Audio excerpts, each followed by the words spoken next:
कोई छोटा मोटा अगर कोई पागल कह रहा होगा तो दूसरी बात है, अदरवाइज पूरे कृषि मंत्री शिल्पी नेहा तिर्की जी के पिताजी बंधु तिर्की जी जिस समय में मंत्री पोस्ट में थे, उस समय में सरना का जो एक अलग सा जाति प्रमाण पत्र बनता था तो एक टिक मारने के लिए कॉलम होता था, उसको हटा दिया गया कि आदिवासियों के लिए राइट का डिमांड करना है। जैसे सरना कोड के लिए बहुत पहले से हम लोग डिमांड कर रहे हैं, तो एक मास पब्लिक आएगा और वो अगर वो अपील करेगा तो एक मैसेज जाएगा कि हाँ, ये सरना समाज के लोग हैं जो इस डिमांड को उसको कर रहे हैं, उसको मांग रहे हैं। जनजातीय समाज के लोग हैं वो कहीं ना कहीं बरगलाने का काम करते, बोलते हैं हमको सरना कोड नहीं चाहिए। ऐसा तो आज तक हमने नहीं सुना, लेकिन आदिवासी समाज से नहीं, अगर वैसा कोई कहते होंगे तो मेरे ख्याल से अभी पूरा भारत देश का हर स्टेट से मांग हो रहा है।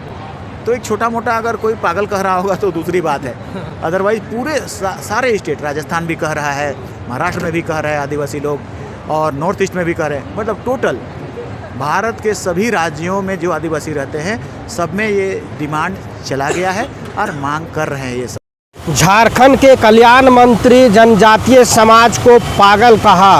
उनका कहना है कि सरना धर्म कोड झारखंड के अलावे देश के अलग अलग राज्यों ने भी मांग की है और राज्य सरकार ने इसको भेज दिया है। लेकिन जब उनसे पूछा गया कि जनजातीय समाज इसका विरोध करते हैं और उनका कहना है कि हमको सरना कोड नहीं चाहिए, तो उन्होंने बोला कि कुछ वैसे लोग हैं जो पागल हैं, क्योंकि देश में सारे जो आदिवासी समाज है वो सरना कोड का समर्थन कर रहे हैं और हम सरना कोड का मांग को लेकर के केंद्र सरकार को भेज दिए हैं, हमारे मुख्यमंत्री भेज दिए हैं।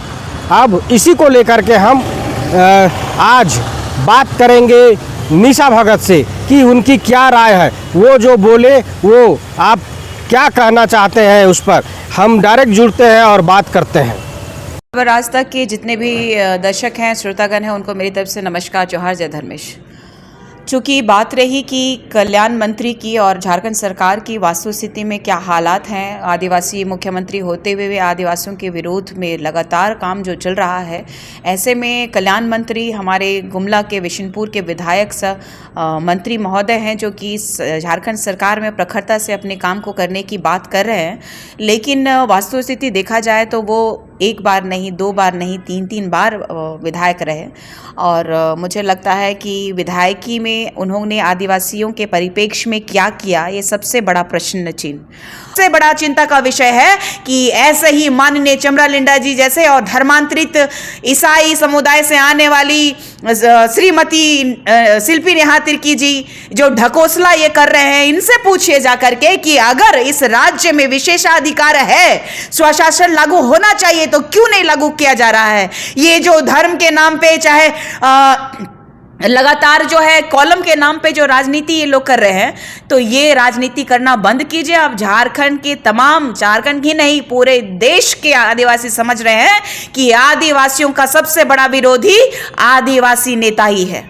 कि ये जो माननीय मंत्री साहब है चमरालिंडा जी, झारखंड के परिप्रेक्ष्य में आदिवासियों के हित के लिए कितना काम किए हैं। CNT-SPT एक्ट के तहत देख लीजिएगा कि उनका जमीन जो है अपने जिले से दूसरे जिले में कितना है, देख लीजिएगा। इस राज्य से बाहर कितने राज्यों में है वो देख लीजिएगा। उनकी धन और संपत्ति अचल की जांच होनी चाहिए, क्योंकि आदिवासी जो है आदि समय से संघर्षरत रहे हैं, जंगल में रहने वाले, कम रिसोर्स में खुश रहने वाले, और आदिवासी जो है कभी भी विकास के विरोधी नहीं रहे।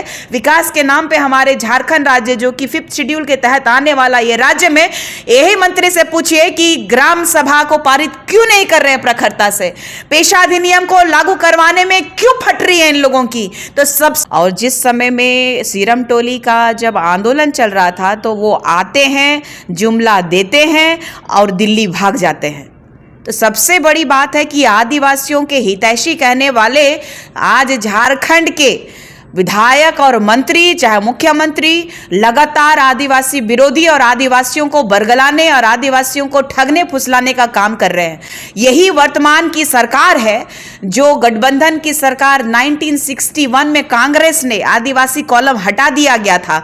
इस सरकार में माननीय कृषि मंत्री शिल्पी नेहा तिर्की जी के पिताजी बंधु तिर्की जी जिस समय में मंत्री पोस्ट में थे, उस समय में सरना का जो एक अलग सा जाति प्रमाण पत्र बनता था तो एक टिक मारने के लिए कॉलम होता था, उसको हटा दिया गया। तो ये सोची समझी पूरी तरीके से साजिश चल रही है कि सरना कोड बोलेंगे तभी जाके जनगणना होगा, नहीं तो जनगणना नहीं होने देंगे। तो इन लोगों का जो सोची समझी दिल्ली से लेकर के वेटिकन तक में इन लोगों का राजनीति जो परचम है पूरे झारखंड में वो स्थापित करना चाहते हैं। क्यों? तो कहने का मतलब है कि जो सत्ता में आए, जिनको लगा कि आदिवासियों को बुड़बक बनाना है, जैसे आपने बंधु तिर्की का नाम लिया जब वो मंत्री थे, अभी चमरा लिंडा मंत्री हैं, कहे कि आदिवासी समाज तो चाहते हैं कि मंत्री के पास जाए और हमारा काम हो, और इन लोग जो है लगातार ठगने का काम कर रहा है। आपका आरोप है? सबसे बड़ी बात है कि आरोप ये नहीं लगा रही हूँ मैं, ये सच्चाई बता रही हूँ कि यहाँ की जो धरती है, यहाँ के जो जल जंगल ज़मीनें हैं, आप याद कीजिए इतिहास के समय से आदिवासी कौन है?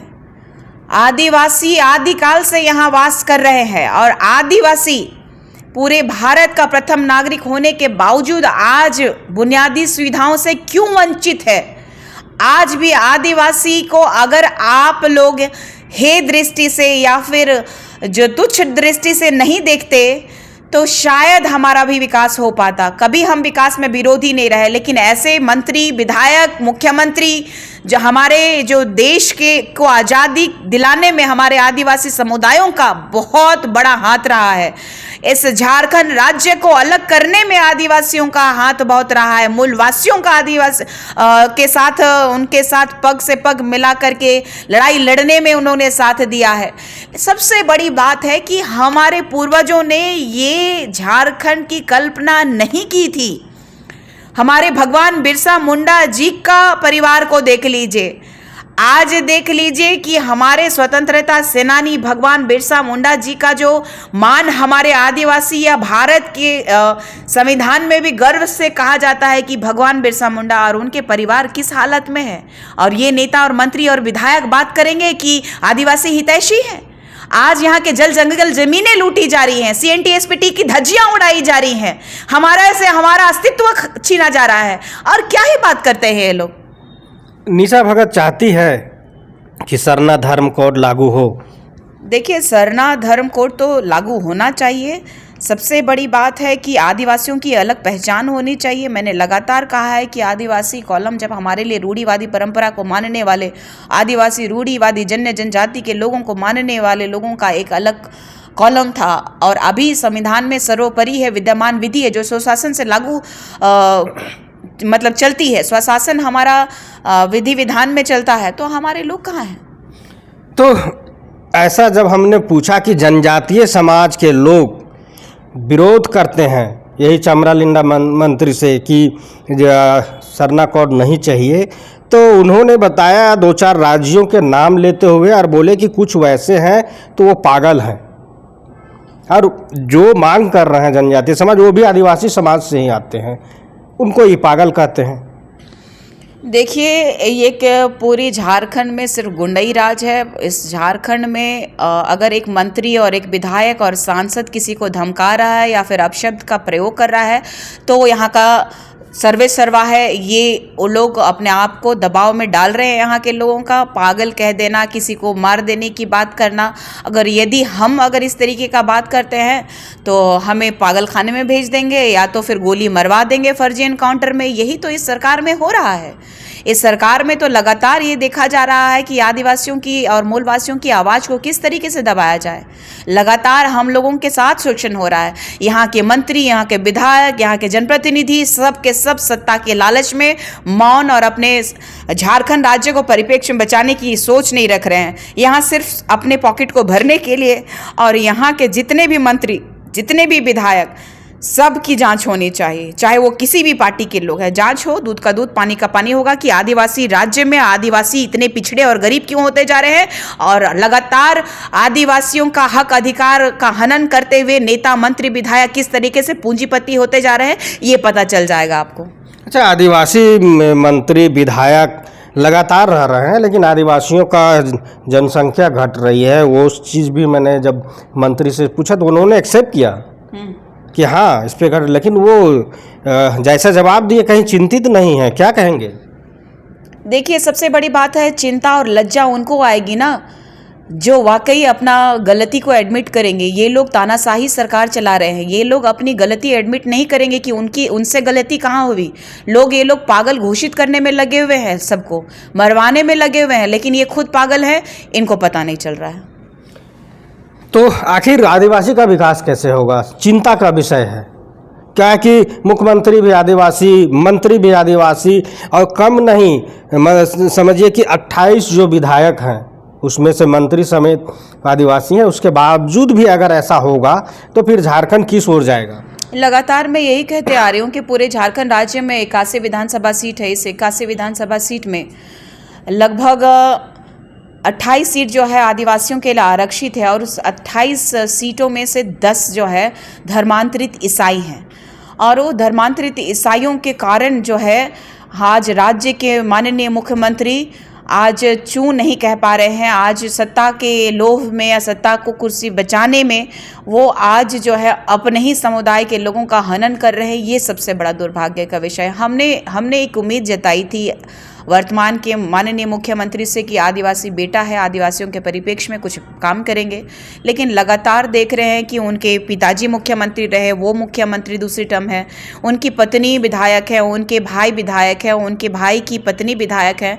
तो ये दुर्भाग्य का विषय है कि हमारे झारखंड राज्य में एक ही परिवार से 5-6 मंत्री, विधायक, मुख्यमंत्री होने के बावजूद अगर विकास उनके गांव का भी नहीं हुआ है और ना ही हमारे क्षेत्र का विकास हो पा रहा है, तो ये दुर्भाग्य का विषय है। क्या लगता है आपको, आज भी जो है आदिवासी मुख्यमंत्री हो या मंत्री हो, बड़े जो जाति के हैं उसके चंगुल में है? क्या है कि कई ऐसे उच्च पद पे उनके सलाहकार वगैरह जो भी रहे हैं वो कहीं ना कहीं आदिवासी समाज से नहीं है, जिसके कारण भी मानते हैं क्या आप? देखिए, राज्य के माननीय मुख्यमंत्री हों चाहे यहाँ के मंत्री हों, यहाँ सभी लोग आदिवासी कितने पीए हैं, कितने आदिवासी पदाधिकारी यहाँ पे प्रखरता से उनके साथ काम कर रहे हैं, सभी गैर आदिवासी ही हैं। और ऐसे लोग हैं माननीय मुख्यमंत्री जी और मंत्री लोगों के समकक्ष में जो सिर्फ और सिर्फ इस राज्य से खनिज संपदा और यहाँ की चीज़ें कैसे कारोबार किया जा सके, यहाँ पे कारोबारी लोग हैं। ये राजतंत्र को समझ नहीं पा रहे हैं, ये राजनीति को समझ नहीं पा रहे हैं। झारखंड के द्वारा झारखंड के लिए चुना गया ये जो प्रतिनिधि मंडल है, जो विधायक हो, मंत्री हो, चाहे माननीय मुख्यमंत्री हो, ये जो राज्य के परिप्रेक्ष्य में जो सुविधाएं होनी चाहिए, राज्य के परिप्रेक्ष्य में जो बातें होनी चाहिए, वो कतई नहीं होनी चाहिए। ये दुर्भाग्य का विषय है। तो झारखंड के लिए चिंता का विषय है। झारखंडियों ने, आदिवासियों ने, मूलवासियों ने जिस प्रकार से यहाँ प्रतिनिधि लोग को चुनते हैं और विधानसभा भेजते हैं और चाहते हैं कि वहाँ हमारा जो आदिवासी हो वो मुख्यमंत्री हो, मंत्री हो, और उनसे हमारी जो अपेक्षाएं हैं और हमारी जो मांग है उस पर वो मुखरता से काम करेंगे, लेकिन लगातार अपेक्षित ही रह जाते हैं। और जिस प्रकार निशा भगत ने बोली कि आदिवासी का दुश्मन आदिवासी हैं, तो कहीं ना कहीं इनकी जो स्लोगन है वो फिट बैठती है, क्योंकि लगातार वो अपेक्षित है और लगातार हत्याएं हो रही है, लगातार सवाल उठ रही है, लेकिन कुछ जवाब वैसी ठोस नहीं आ रही जो इन लोग संतुष्ट हो पाए। ये खबर कैसी लगी वो आप कमेंट और मैसेज के माध्यम से ज़रूर बताएंगे, तब फिर हम आगे और इनसे जुड़ेंगे और उस पर सवाल करेंगे। फिलहाल मैं इस खबर को यहीं रोकता हूँ। जोहार, नमस्कार।